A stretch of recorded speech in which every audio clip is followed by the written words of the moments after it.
Alright, now we're going to do the third graph theory problem.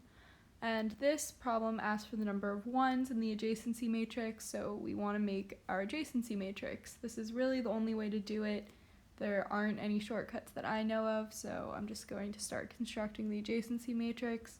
Again, you're looking at each node in the vertical axis and checking it with each node in the horizontal axis and putting a 0 if the node on the vertical axis does not connect to the node on the horizontal axis, and a 1 if it does. So for this line, I'm just going to fill it in, and this is my answer for the adjacency matrix. Now I'm going to go row by row and highlight all the ones and just count them up and add them, and that's going to be our answer.